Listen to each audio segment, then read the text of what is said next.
A report has emerged from the Ukrainian General Staff that the defense forces have had success in the direction of Novoprokopivka in the Zaporizhia region.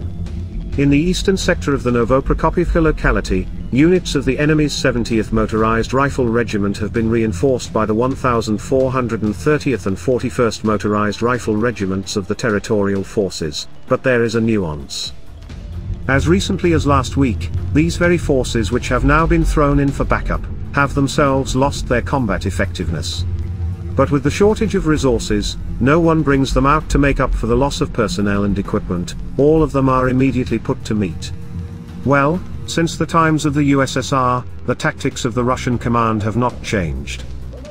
Military OSINT analysts, who observe what is happening in the southern direction, write that the Ukrainian General Staff constantly uses forces in different points of the front, forcing the enemy to rush to plug the holes, which is absolutely logical. The tactic of 1,000 cuts in action most often began to talk about the advance in Berdyansk and Melitopol direction. In general, Melitopol is the key to the liberation of the south. But some people think that there are two further scenarios, to liberate Berdyansk or to liberate Melitopol. In fact, this is part of one big offensive scenario, and at this point in history it is more relevant to talk about Tokmak. There is such a concept as key points or key zones. They are called key for a reason, because they are like a key that opens the next stages of the offensive. In officer schools, commanders are trained to find key points during exercises and war games. There should always be a minimum number of key points.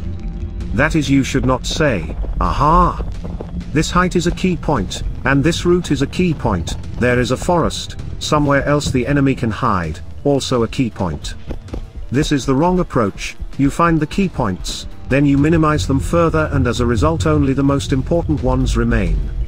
It should be a minimum of points with a maximum of possibilities, that if you control them or even influence them, then you kind of open the next stages. A classic example is the Kherson operation. The key points were of course bridges, logistics of the enemy. They were not occupied physically, but there was fire action on them. And they kind of opened up the next stage. The fact that the enemy couldn't resupply, their logistics were disrupted, and they had to retreat. Same thing here. And in any combat or operational situation. Operational art is based on this, it proceeds from this. So, Tokmak is one of the key points, key zones, because one of the very important logistic arteries, the railroad, passes there.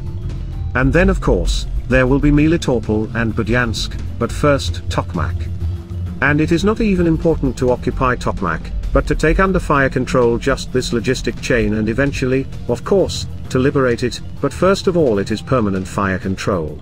Artillery is already reaching Tokmak now, but we need to reach the city with anything at all, including mortars. The forces of liberation of Ukraine need to come so close that there is already an opportunity to put even ATGMs and fire on this railroad, so that it is so close.